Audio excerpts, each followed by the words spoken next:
I don't know, you maybe want to turn to Exodus 16, probably the best place.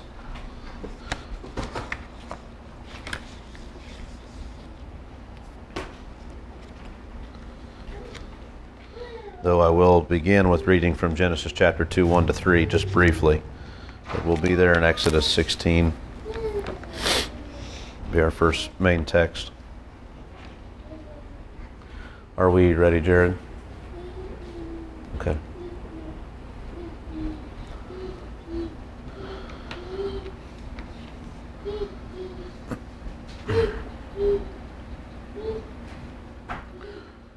Well, let me read then from Genesis chapter 2, verses 1 to 3. This is the seventh day of the creation week. Verse 1 begins, "Thus the heavens and the earth were finished, and all the host of them.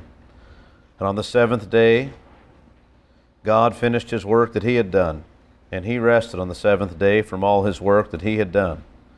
So God blessed the seventh day and made it holy, because on it God rested from all his work that he had done in creation." Or from all his creation that he had made. What I want to do today is to very briefly review what I shared on last week, then to speak about, move into new material and to speak about how the Sabbath was given and to whom it was given. And that will include God preparing Israel for the Sabbath and also the two reports of the Ten Commandments and how they're given and how they're different. That will be the most lengthy part of the message, by far. Then we'll look at the Sabbath as a covenant sign and the various Sabbaths of the Old Covenant and just consider what we can learn.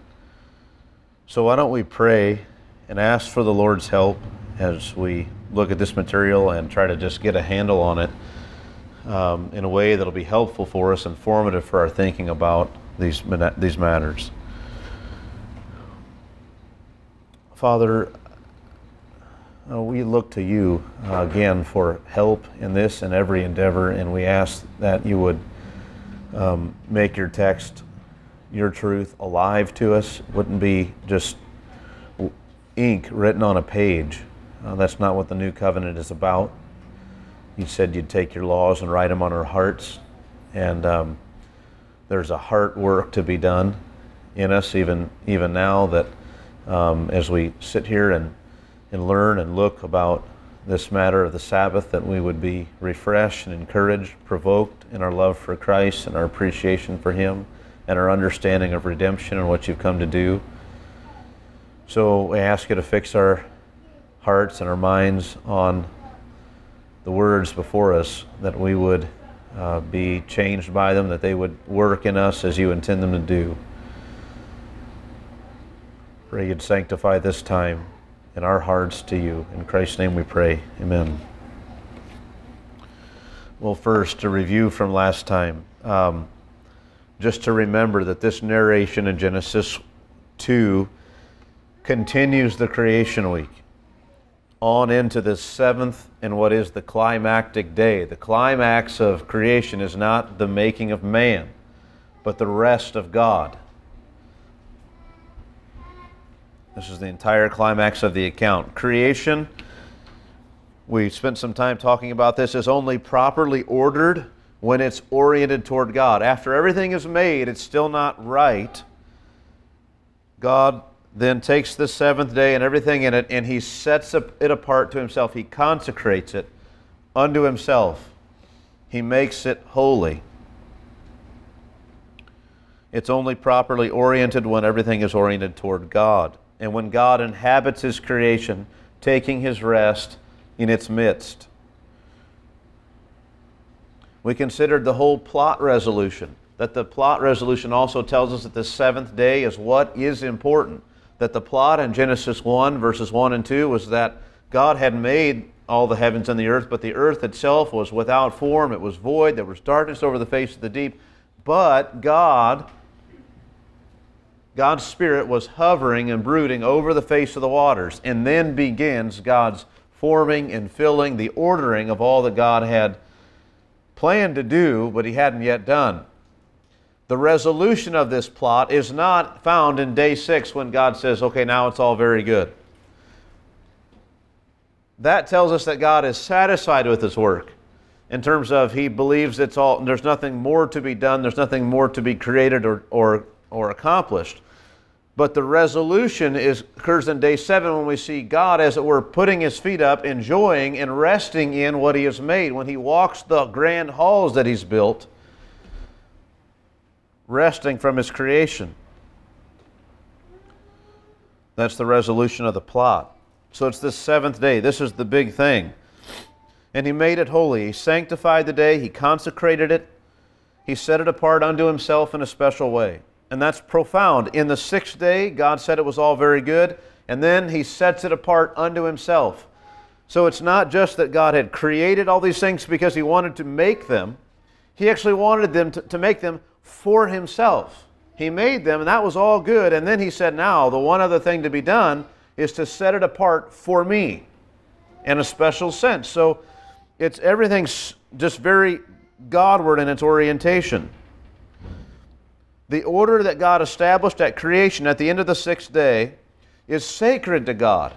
He means for things to remain that way. He wants that. This is what he wants. He made it, said it's good. Now, this is what I want for myself. I want to enjoy this, to experience this, to relate to it, to have it relate to me and to know me. I want things like this. For my dominion in the earthly realm to be expressed through man's dominion as he is in relationship to me.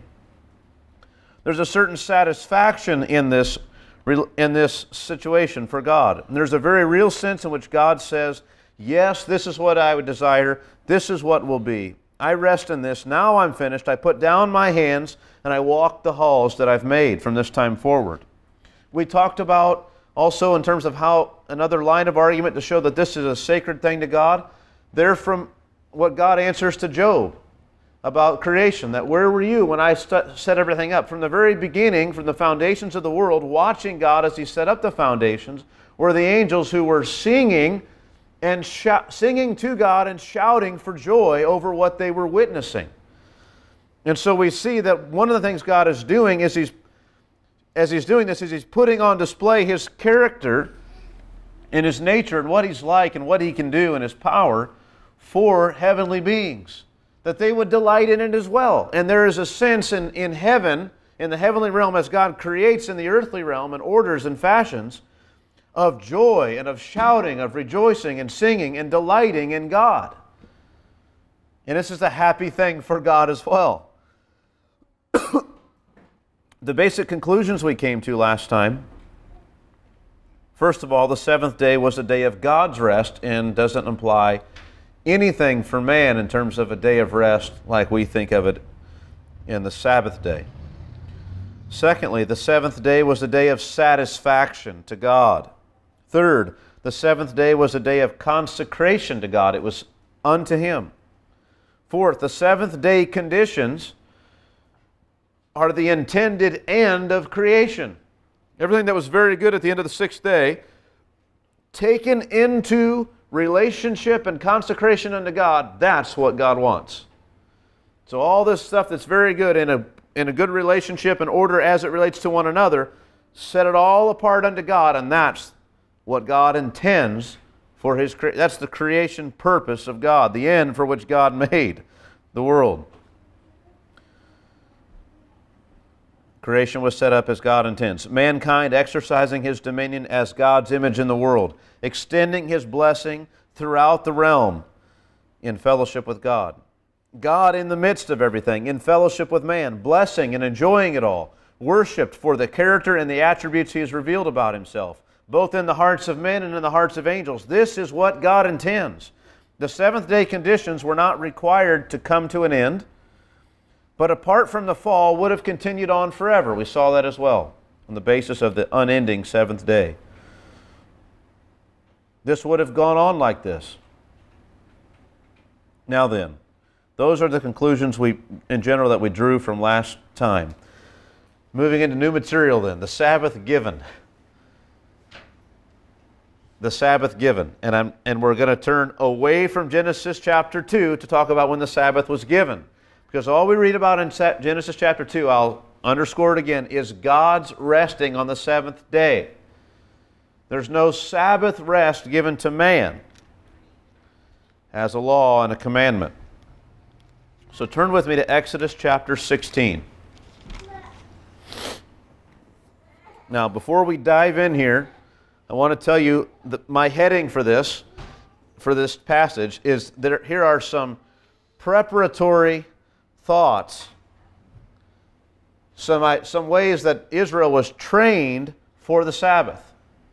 They were trained for it in Exodus 16. They were not given the Sabbath law as such in Exodus 16, though we'll see something here.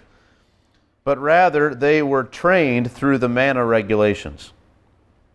So here's the setting, just to remember. Anyone want to look for me what the heading is of Genesis chapter 15, probably in your Bible if you have headings in there? Mine says, the Song of Moses. I mean, they just got through the Red Sea. And here Moses sings this song. And what happens? Then they go out from the Red Sea to the wilderness of Shur, and they get there, and they come to the bitter water. Right? Then they head on, and God makes it sweet.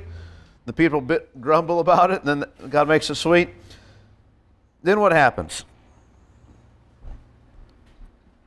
God says, look, if you'll keep all my commandments and you'll do all the things I say to do, for you to do, then I will visit upon you none of the plagues of Egypt, for I am the Lord your healer. He brings them to another place where there's 12 springs of water and 70 palm trees, and they camp there for a while. Then verse 1 of chapter 16, they set out from Elim, and all the congregation of the people of Israel came to the wilderness of Sin, which is between Elim and Sinai, on the 15th day of the second month, after they had departed from the land of Egypt. This is now, basically a month and a half, 2 months after they had left Egypt. And the whole congregation of the people of Israel grumbled against Moses and Aaron in the wilderness, and the people of Israel said to them, would that we had died by the hand of the Lord in the land of Egypt, when we sat by the meat pots and ate bread to the full. For you have brought us out into this wilderness to kill this whole assembly with hunger. God had just got done saying, if you will follow me and do what I say and be true to me, none of the plagues, none of those terrible things that happened to the Egyptians will happen to you. People move from that place to another place, and what happens? People say, oh, that God himself would have killed us in Egypt. It would have been better. I mean, it's unbelievable, the high-handed rebellion of the people. Would that we had died by the hand of the Lord in Egypt, when we sat by the meat pots and ate bread to the full. I'd rather have a full belly and be cursed of God than be out here with God and be hungry.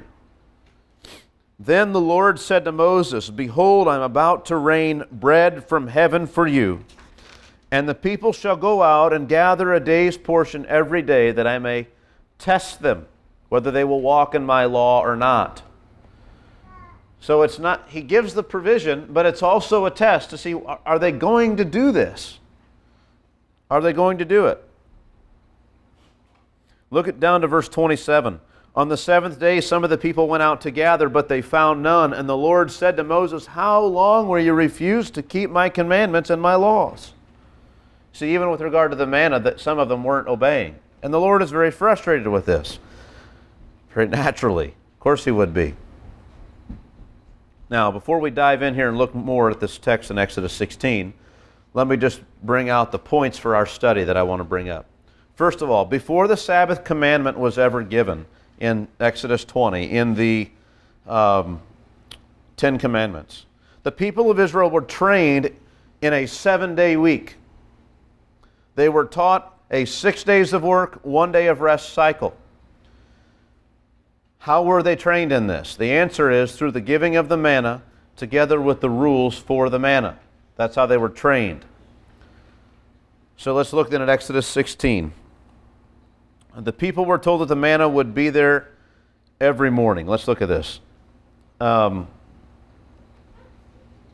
Exodus 16, verse 4. Then the Lord said to Moses, behold, I am about to rain bread from heaven for you, and the people shall go out and gather a day's portion every day, that I may test them, whether they will walk in my law or not? On the sixth day, when they prepare what they bring in, it will be twice as much as they gather daily.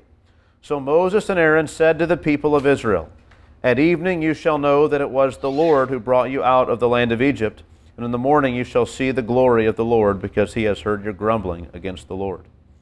For what are we that you grumble against us? And Moses said, When the Lord gives you in the evening meat to eat, and in the morning bread to the full, because the Lord has heard your grumbling, that you grumble against him, what are we? Your grumbling is not against us, but against the Lord.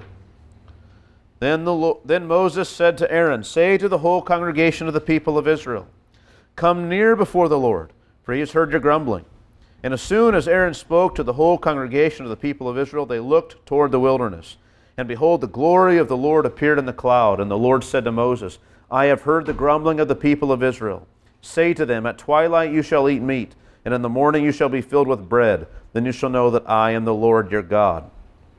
In the evening, quail came up and covered the camp, and in the morning, dew lay around the camp. And when the dew had gone up, there was on the face of the wilderness a fine, flake-like thing, fine as frost on the ground. When the people of Israel saw it, they said to one another, What is it? For they did not know what it was. And Moses said to them, It is the bread that the Lord has given you to eat. This is what the Lord has commanded. Gather of it, each one of you, as much as he can eat. You shall each take an omer, according to the number of the persons that each of you has in his tent. And the people of Israel did so. They gathered, some more, some less. But when they measured it with an omer, whoever gathered much had nothing left over, and whoever gathered little had no lack. Each of them gathered as much as he could eat. And Moses said to them, Let no one leave any of it over till the morning. But they did not listen to Moses. Some left part of it till the morning, and it bred worms and stank, and Moses was angry with them.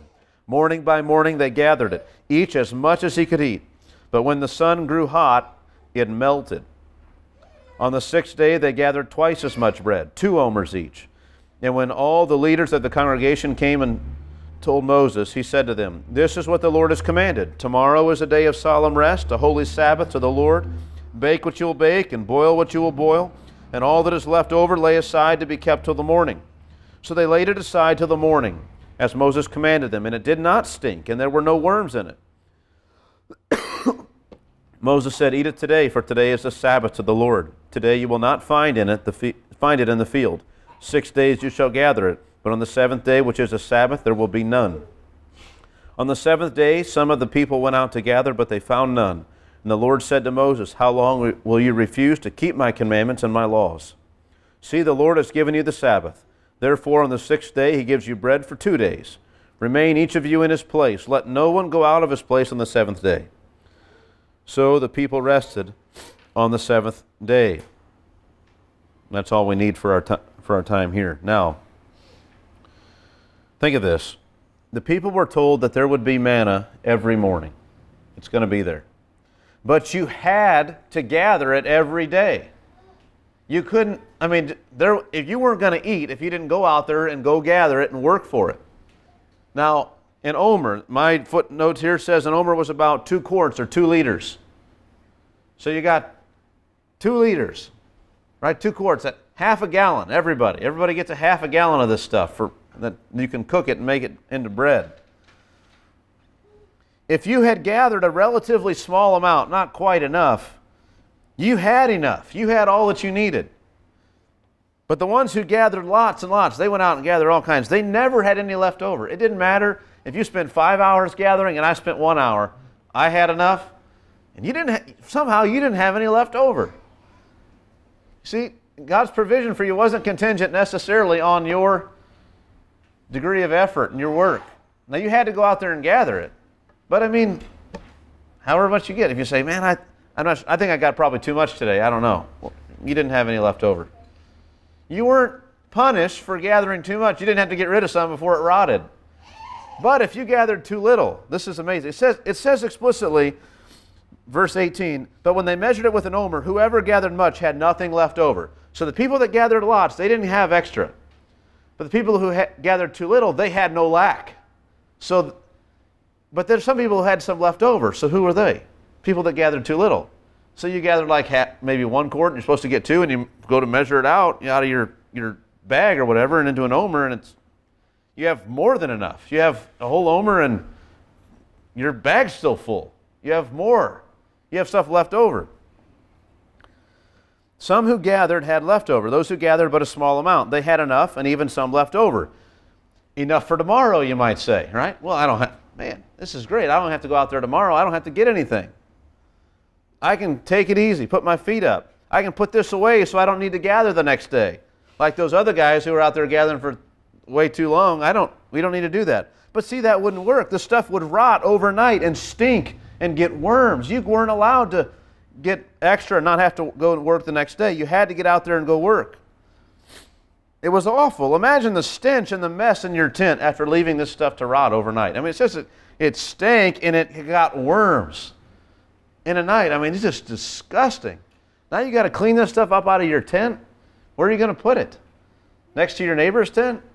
You're going to have to go outside the camp, or what are you going to do? This is awful.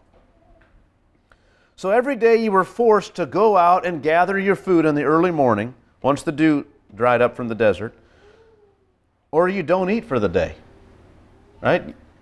One way or another. If you're going to eat, you're going to have to get out there in the morning and go gather your food. But then on the sixth day, let me say this, you might want to gather more than enough, because if you gather too little, you're going to have some left over and you're going to have to get rid of it. So make sure you gather plenty. Okay? But then on the 6th day, they're to gather twice the normal amount and prepare enough for 2 days. They eat the food for the 6th day and keep the food for the 7th day overnight. Now let me ask you, if you're an Israelite, I mean, everything you've learned and experienced about manna, what's it telling you is going to happen tonight? This stuff's that seventh evening, it's going to rot and stink in the morning. It's going to be useless. So everything you know is that this isn't going to work. But remarkably, the manna would not rot overnight on the 7th evening into the 7th day. Now scholars tell us, so this is an amazing thing that God provided in this way, in a special way.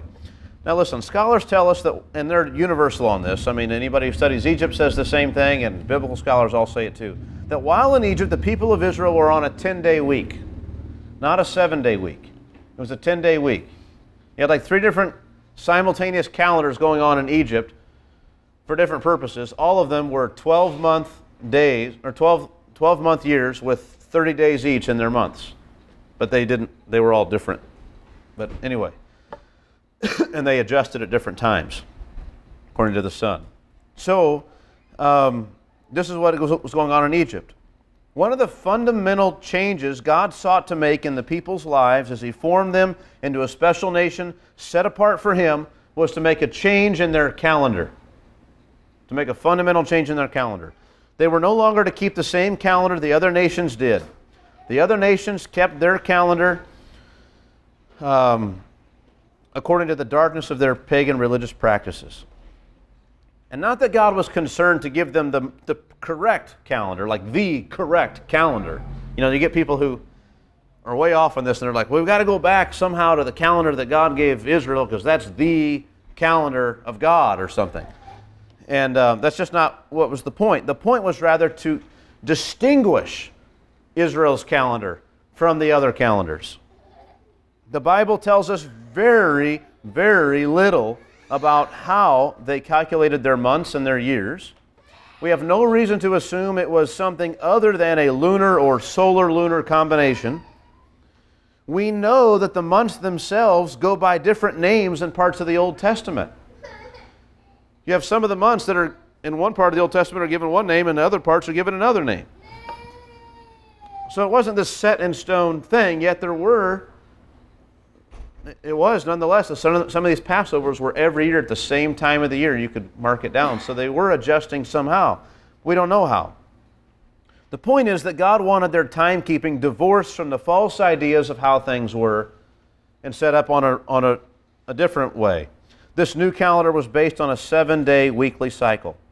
That cycle was first given to Israel in the wilderness at nearly the outset of their wanderings. Before arriving at Sinai, they come here, they've been used to a 10-day week, and God says, here's what's going to happen. I'm going to start giving you manna, and I'm going to give you manna for 6 days.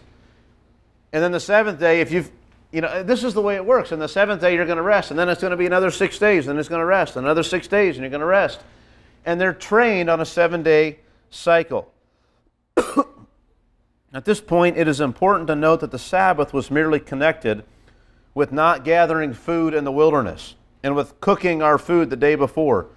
This is the only Sabbath yet mentioned in the Bible at this time. There's no other Sabbath before this. This is the Sabbath. Verse 23, he said to them, "This is what the Lord has commanded. Tomorrow is a day of solemn rest, a holy Sabbath to the Lord." So because of that, bake whatever you want, boil whatever you want, do whatever you want with all that manna. Set half of it aside. That's what you're going to eat tomorrow. You're not going to cook anything. You're not going to go out there to gather. You're going to stay in your tents, and you're going to have this as a day unto the Lord. That was it. That was the first Sabbath. The people are being prepared and ready for the later commandments. Apart from this training, they would have no idea when the later commandment came in the form of the 10 Commandments. So the Lord is not commanding the other nations to keep this Sabbath. This is something for the people of Israel to do, so long as they're eating manna in the desert wilderness at this point. They don't know about the 10 Commandments coming. All they know is when God's feeding us with this manna, and this is the way He wants us to gather, cook it, and eat it. And this is it. So that's all they've got. Now then, moving on then to the 2 versions of the 4th commandment. You might remember that there are 2 reports of the 10 Commandments in the Bible. One's in Exodus 20, one in Deuteronomy 5. Now many people think that these 2 different reports correspond to the first giving of the 10 Commandments and the second giving of the 10 Commandments. You remember Moses had the tablets, and then he broke those, and then later he got new tablets, and some people think, well, the first giving is Exodus 20 is the first tablets, and Deuteronomy 5 is the second. That's really not true. If you go back and look at the narratives, you'd see that both reports are narrating for us what was written on the first set of tablets. There's no reason to think there was anything different on the second set of tablets anyway. But the reason people come up with this conclusion is because there are some differences in the way things are worded in the first report and the second report. Those differences don't occur until we get to the Sabbath commandment. But then on some of the other commandments, there are also some differences. But this is where the differences occur. So let's just turn to Exodus chapter 20 and Deuteronomy chapter 5, and we're going to read just the Sabbath commandments. So Exodus 20 and Deuteronomy 5. So Exodus 20 first, verses 8 through 11. "Remember the Sabbath day to keep it holy. 6 days you shall labor and do all your work, but the 7th day is a Sabbath to the Lord your God. On it you shall not do any work, you or your son or your daughter, your male servant or your female servant, or your livestock, or the sojourner who is within your gates. For in 6 days the Lord made heaven and earth, the sea, and all that is in them, and rested the 7th day. Therefore the Lord blessed the Sabbath day and made it holy." And then Deuteronomy chapter 5, verses 12 to 15.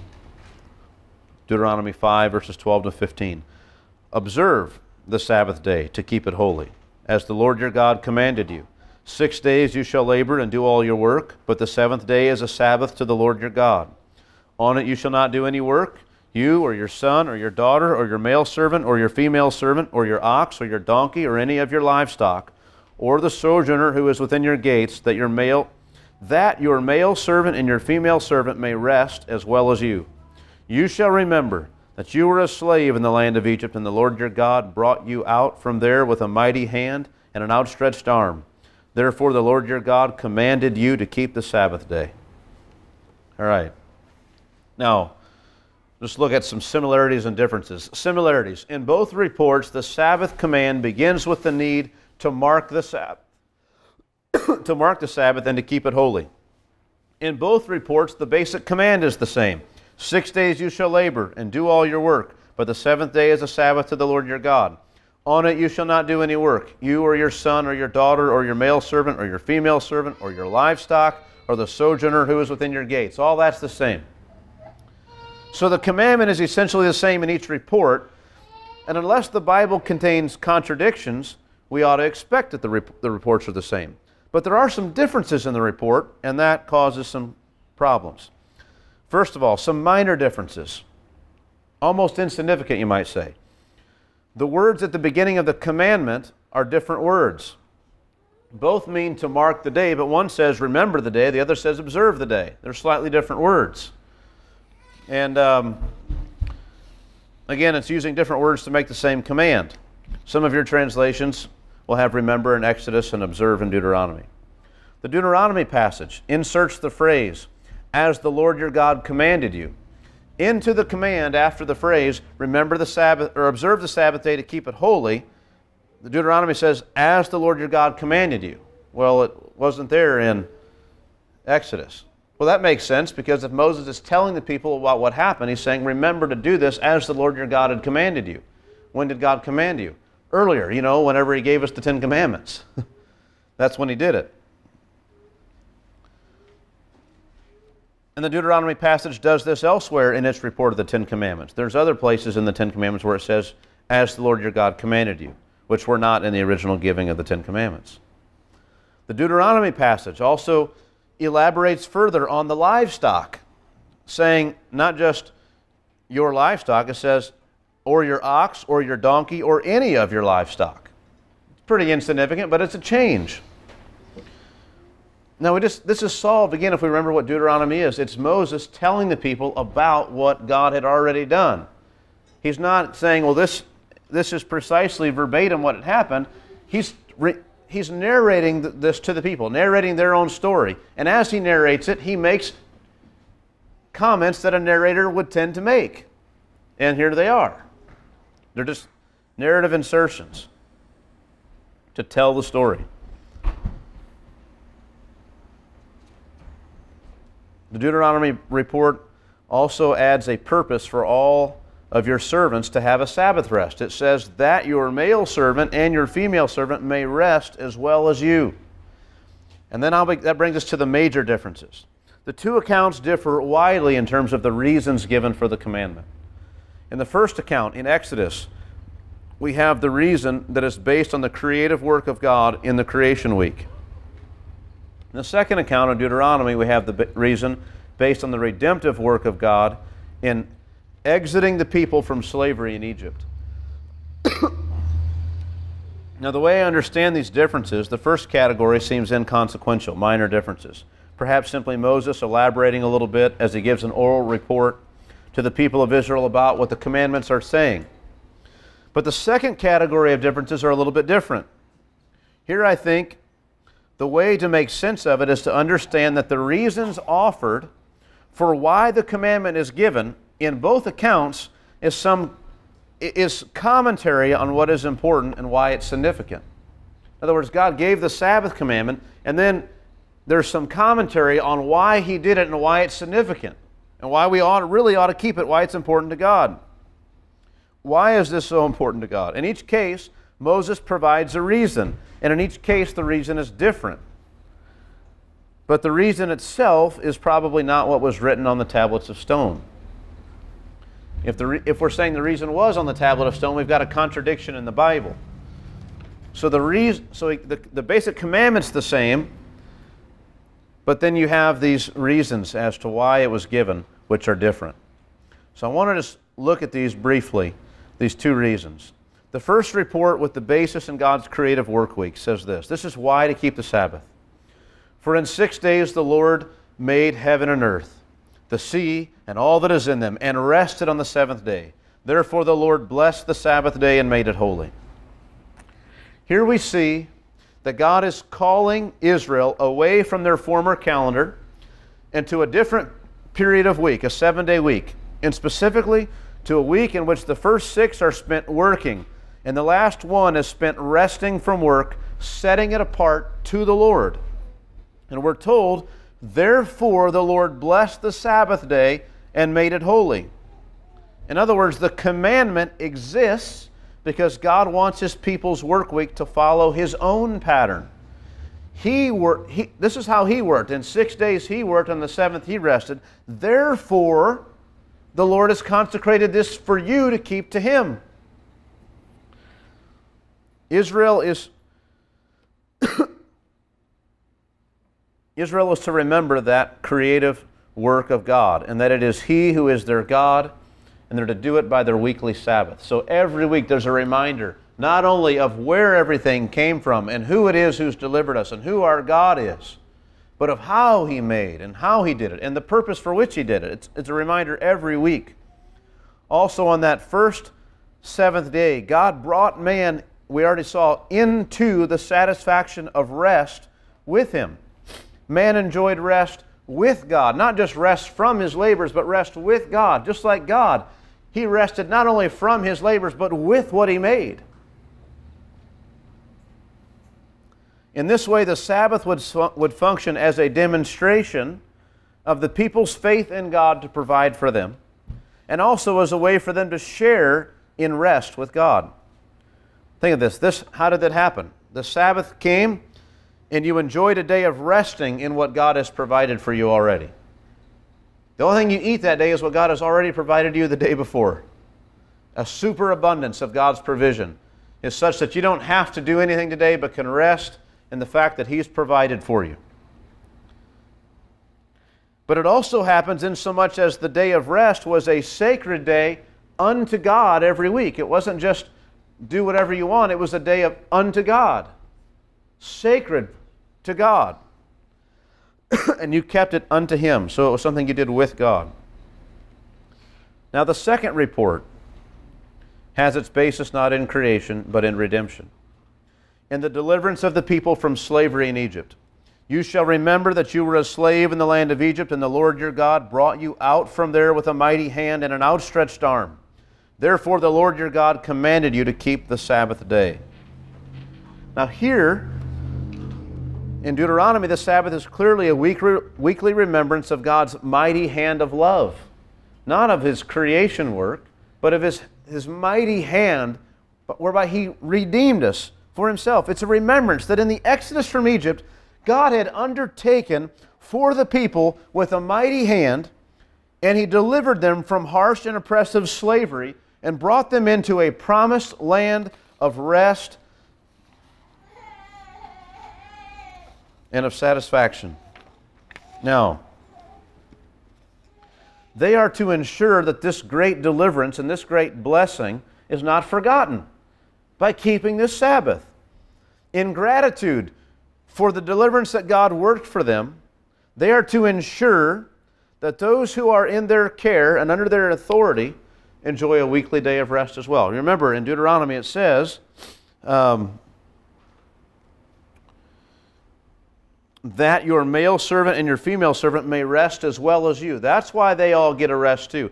They are to get this rest, and you're to remember that you were once a slave in the land of Egypt, and I redeemed you. And therefore, you're to keep this Sabbath. So one of the things you're to do here, there's a social concern to the Sabbath. That not only do you thank God for what He's provided for you, and you remember that, but then in honor of what He's done, you make sure that your servants, they get in on this too. If you're able to bring this same kind of rest to somebody else, you're to do it. Those who are in your care, those who you have authority over, you make sure they get the rest as well. Because don't forget, you were in a worse condition than them when I redeemed you.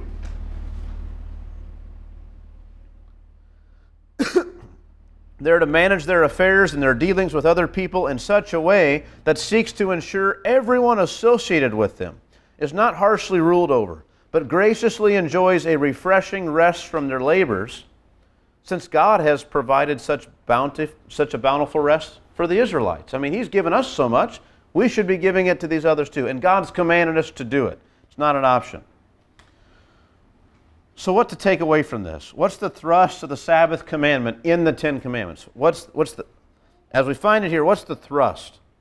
Well, first, notice also that the reason for the commandment is not simply that God created in this way, but that in resting on the seventh day, God was bringing mankind into rest with Him. The seventh day was a day of completion in which the blessed fruitfulness of creation was enjoyed with God. And the people now are to enter into some sort of similar rest with God every week. They're to also rest in all that God's provided for them and done for them. They work with don't divorce this from everything else that the Old Testament says. They work hard every day with God's blessing on their labors, so that on the seventh day they don't have to work and can enjoy from the abundance that God has provided for them. And keep that day with God. They're to remember that they are in covenant with the one Creator God, and that He has provided rest for them in communion with Him. That's the creational pattern. They need not offer their sons and their daughters on the altar of some false god in order to gain crops for the year. They need not serve the false gods who are worshipped in the promised land in order to have safety and security there. The Creator God is the one to whom they belong and the one to whom they look for rest and provision. And this Sabbath commandment was a weekly and every 7-day remembrance of that and sign of that. To keep the Sabbath depended on two things. One, the people's faithfulness and willingness to do it. Their willingness to honor God by keeping the day. But secondly, it in fact depended upon the bounty of God's provision. You couldn't keep a Sabbath and eat anything on the Sabbath if God didn't provide you anything.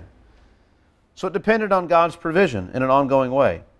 The second thing we take away from this is they are to keep the seventh day as a Sabbath unto the Lord. They do that in ensuring that everyone under their care and authority is provided with the seventh day of rest. That all would be free from burdens and all would be set apart for the day's activities unto God. It was a sacred day of remembering the mighty hand of God to provide release from slavery and relief from burdens and relationship with God Himself. Now this, I would say, is something of what it means when the Lord says the Sabbath was made for man, not man for the Sabbath. Right? Now, what else to consider? The Sabbath commandment itself is often given a prominent place among Christians because it was one of the 10 commandments given by God on tablets of stone. Many people identify the 10 commandments as the unchanging moral law of God. I just want to take a few minutes here to remind us of several passages in which the 10 commandments are identified by the Bible, and then just draw our conclusions from what the Bible says about the 10 commandments as to how we should think about them. Are they the unchanging moral law of God, or are they something different? This will get us a long ways in our understanding of the Sabbath. So, 3 texts on this. The first one, if you want to go back to Exodus chapter 34. Exodus 34. Verses 27 and 28. Exodus 34, 27 to 28.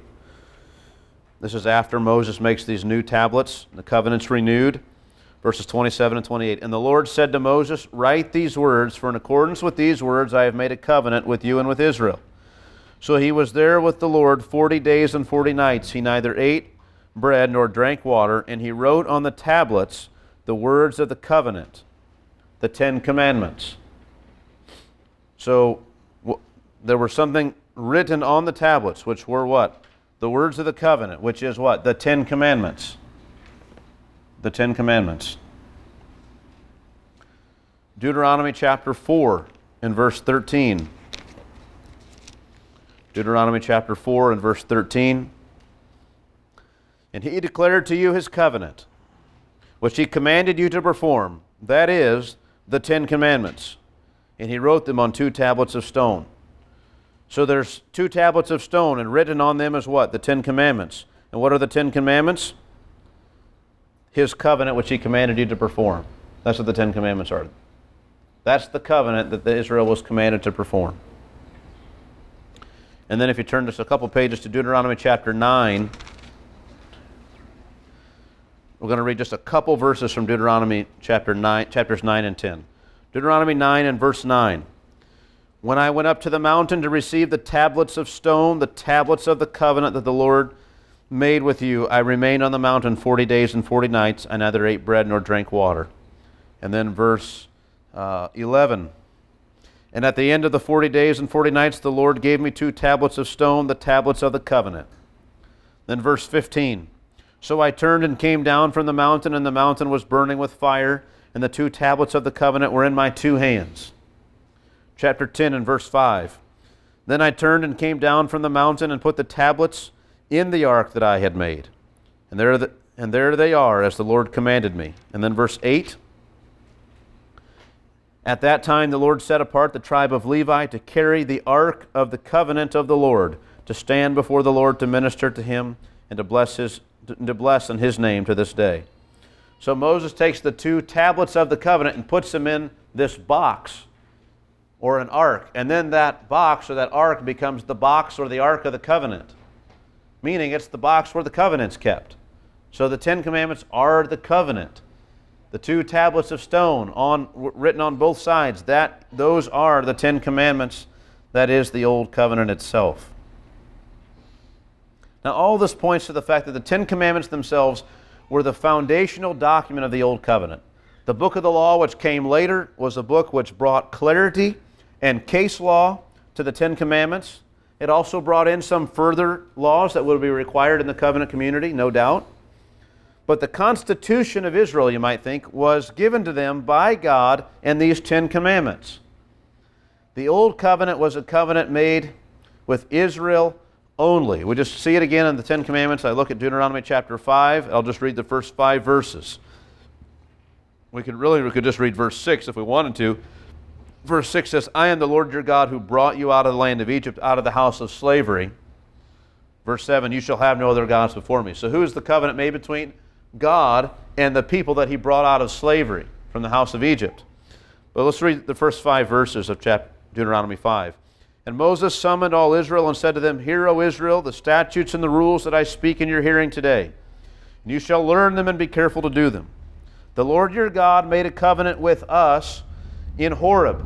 Where were they? At Sinai. That's where Sinai is. It's Mount Horeb. The Lord our God made a covenant with us in Horeb.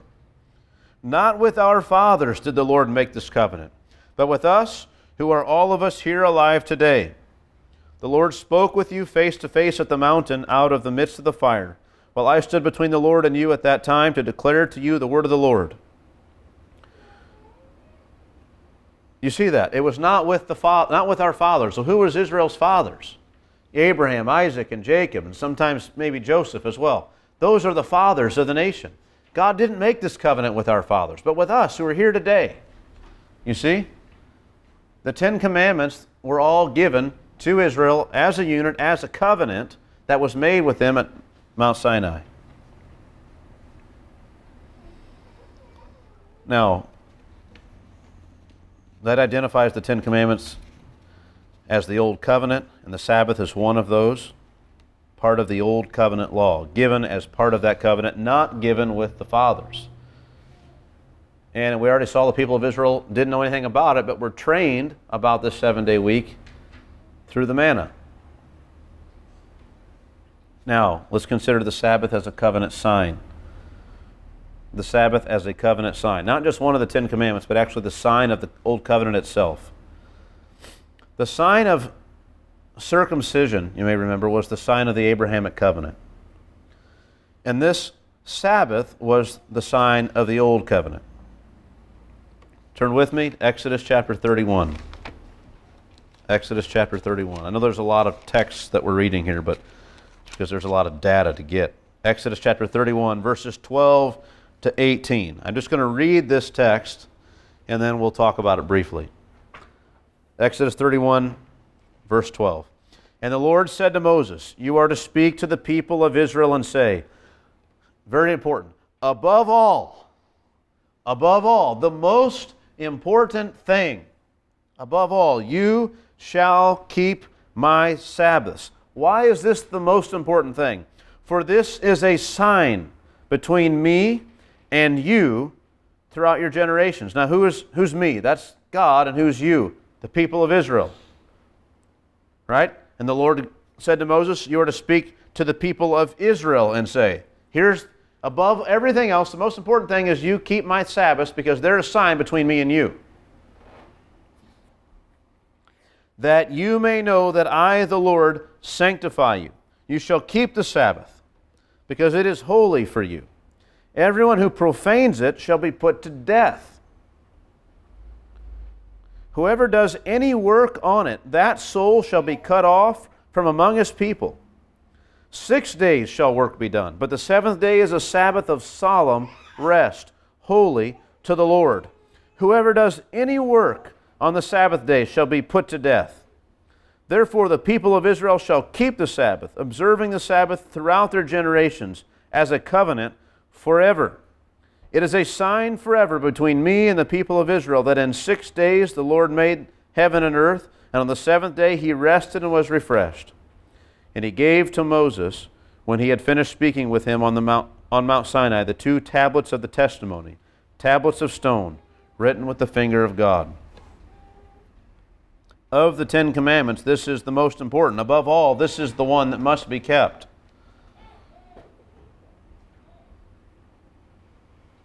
Now, let me just compare for you, or highlight certain elements in this text that we find also said about circumcision, which was the sign of the Abrahamic covenant. Now, it's said to be a sign anyway. This is the sign of the covenant. Let me just draw it out. In this passage, you must surely observe my Sabbath. Abraham's told, you shall keep my covenant. The Sabbath is said to be throughout your generations in verse 13. Circumcision was said to be kept throughout your generations. The Sabbath is a sign between me and you. Circumcision was said to be the sign between me and you and your offspring. The people are said, you are to observe the Sabbath in verse 14. Abraham was told, and you shall be circumcised. In verse 14 we read, whoever does any work would be cut off from the people. With regard to circumcision, anyone who was uncircumcised was cut off from the people. The Sabbath is said to be a perpetual covenant. Verse 16.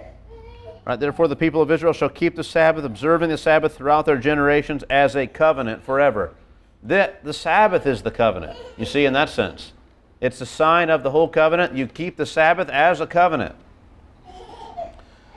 And circumcision was also said to be an everlasting covenant. The Sabbath is said to be between me and the people of Israel in verse 17. It is a sign forever between me and the people of Israel. And circumcision was said to be a sign between me and you and your descendants. The Sabbath is a sign given at the time of the covenant. When the covenant was given, the Sabbath sign was part of it. Verse 18 says that. Well, at the same time, the sign was given, the sign of circumcision was given at the time of the giving of the covenant to Abraham. It's quite a thing. The Sabbath is a sign. Now, scholars are in agreement that the Old Covenant document, and specifically the 10 Commandments, followed the form of ancient Hittite king treaties. Ancient treaties. Now, why is that important? Because I want to give an archaeology lesson or something? Not at all. It's important because it really is helpful. In these treaties was always a covenant sign. The treaty started out with, look, here's the history between me and you and how we got to this point. Now that we're in this point, these are all the rules. And this is the sign that you got to keep. And these are how many times you got to come before me or gather together and read this document and remember what it is. And here's all the penalties. Here's all the good things that can happen if you do what I say. And here's the bad things that happen if you don't. And all this is an agreed upon covenant, and that'll last forever as long as both parties agree to it. Or as long as both parties keep the covenant. That's how they're set up. And what's the sign of this old covenant? Well, the covenant document basically is the 10 Commandments. And what else? And then where's the sign? Well, the sign is just what this is said to be the sign, the Sabbath. It's just the sign. It's how they mark their faithfulness in keeping covenant. They stop keeping the sign anymore. It's a big deal. It's the sign.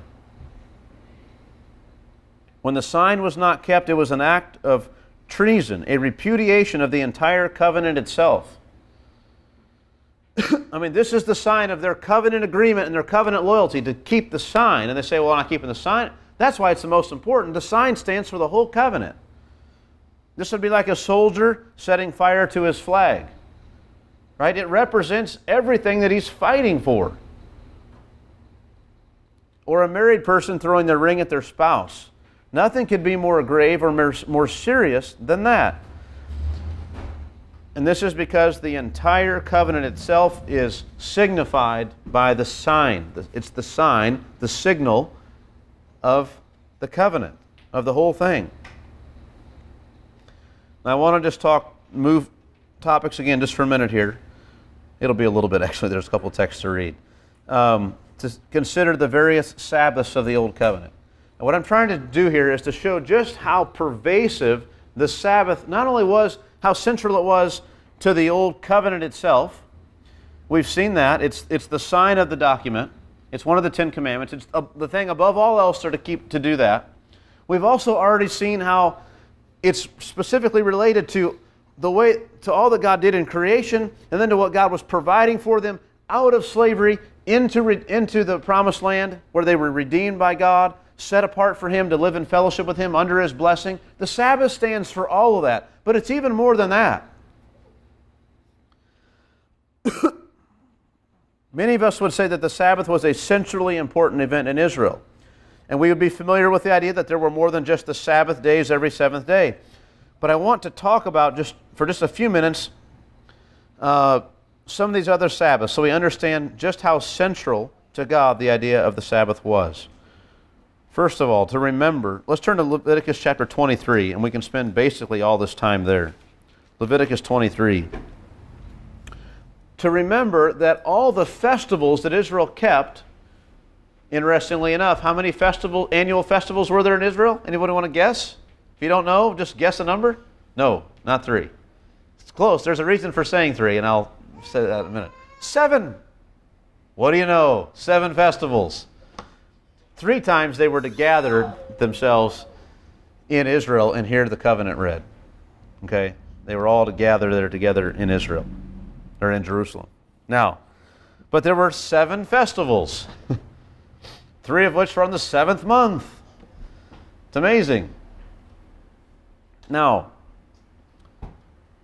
I just want to show you how all these festivals themselves weren't just extra party days, but were days where it wasn't just a day off of work. We didn't have to go to work. It was a day where you were commanded to keep it like a Sabbath.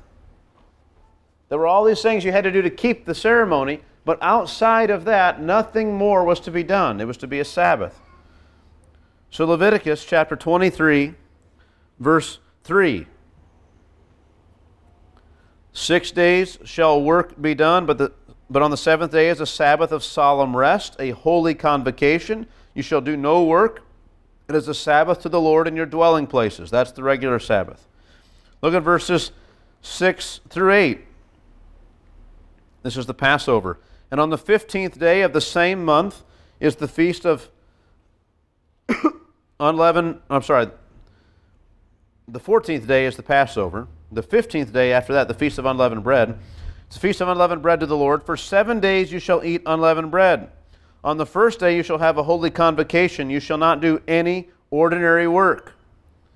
But you shall present a food offering to the Lord for 7 days. On the 7th day is a holy convocation. You shall not do any ordinary work.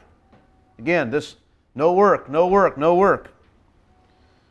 How about Leviticus chapter 23, verses 15 through 21? You shall count 7 full weeks from the day after the Sabbath. From the day that you brought the sheaf of the wave offering, you shall count 50 days to the day after the 7th day. Then you shall present, this is Pentecost, then you shall present a grain offering of new grain to the Lord. You shall bring from your dwelling places 2 loaves of bread to be waved, made of 2/10 of an ephah. Let me get down here to where we need to get to, because there's a lot to read. Let's see. They shall be holy to the Lord for the priest.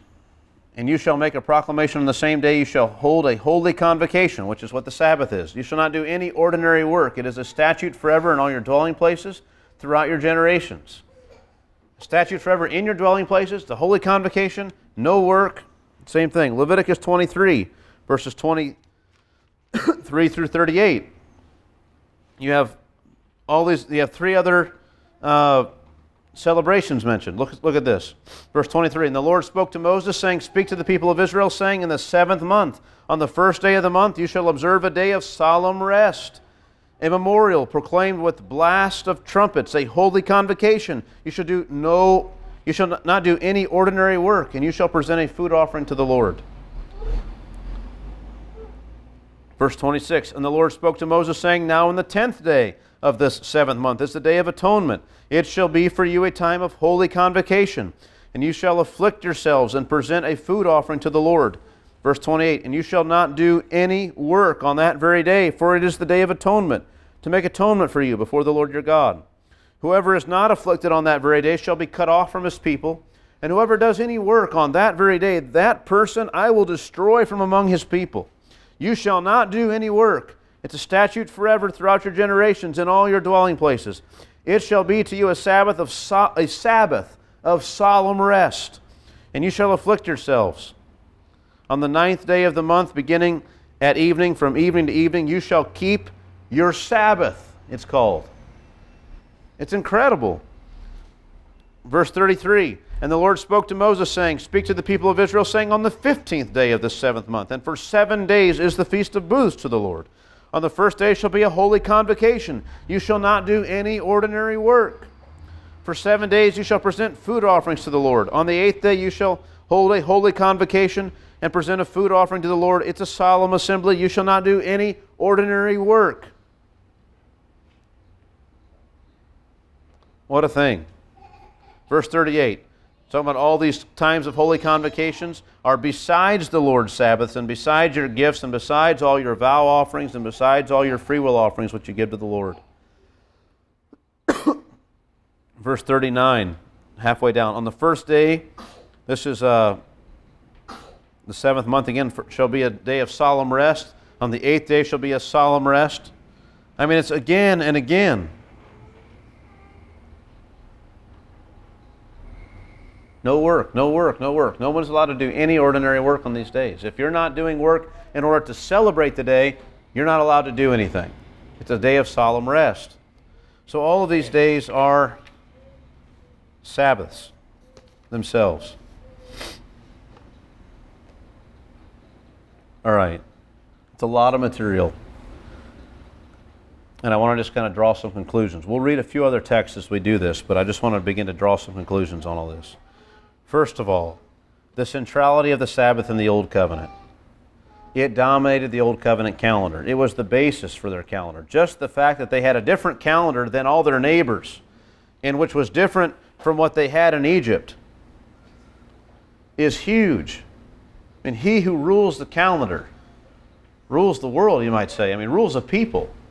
This is the way it is. I mean, all these other calendars are based on these other pagan religions and these other ideas of how things worked. And God says, no, you're going to keep it this way because I made everything in 6 days and then I rested. And that's the way it's going to be.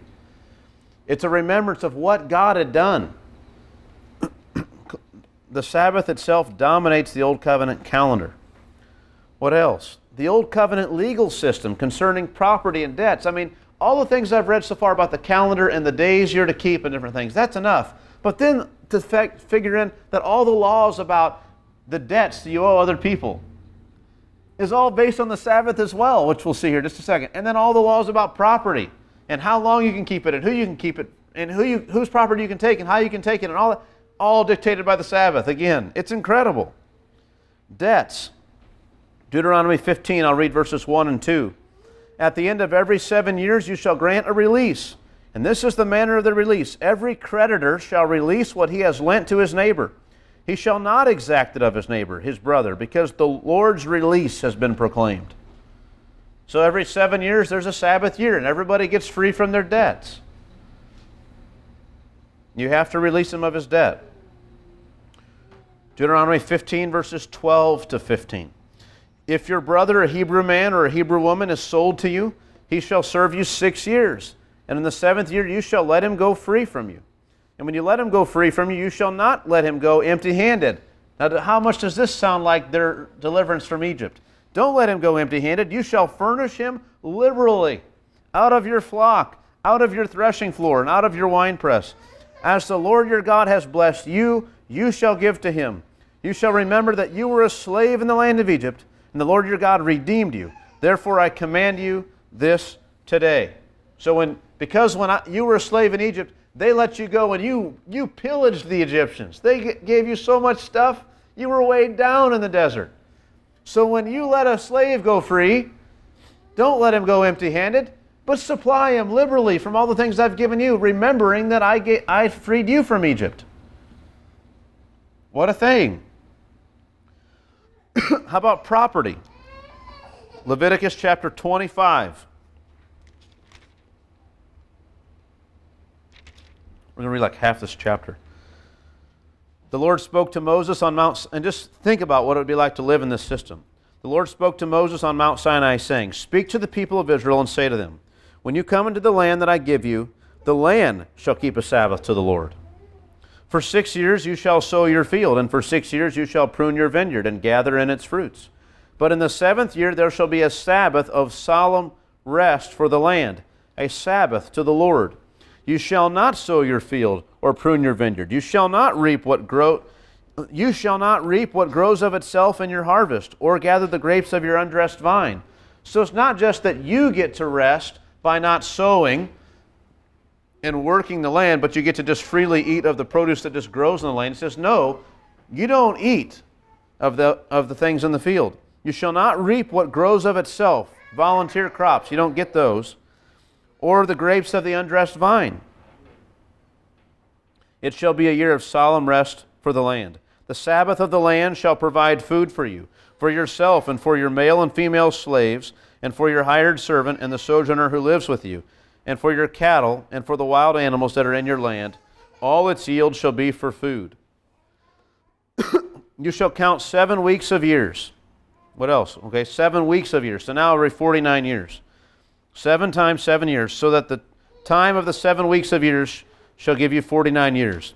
Then you shall sound the loud trumpet on the 10th day of the 7th month. On the day of atonement you shall sound the trumpet throughout all your land, and you shall consecrate the 50th year, and proclaim liberty throughout the land to all its inhabitants. It shall be a jubilee for you, when each of you shall return to his property, and each of you shall return to his clan. That 50th year shall be a jubilee for you. In it you shall neither sow nor reap what grows of itself. You shall neither sow nor reap what grows of itself, nor gather the grapes from the undressed vines. For it is a jubilee. It shall be holy to you. You may eat the produce of the field. In this year of jubilee, each of you shall return to his property. And if you make a sale to your neighbor or buy from your neighbor, you shall not wrong one another. You shall pay your neighbor according to the number of years after the jubilee, and he shall sell to you according to the number of years for crops. If the years are many, you shall increase the price, and if the years are few, you shall reduce the price, for it is the number of the crops that he's selling to you. Right? The land can't be sold. You shall not wrong one another, but you shall fear your God, for I am the Lord your God. Therefore, you shall do my statutes and keep my rules and perform them, and then you will dwell in the land securely. The land will yield its fruit, and you will eat your fill and dwell in it securely. And if you say, what shall we eat in the 7th year, if we may not sow or gather in our crop? I will command my blessing on you in the 6th year, so that it will produce a crop sufficient for 3 years.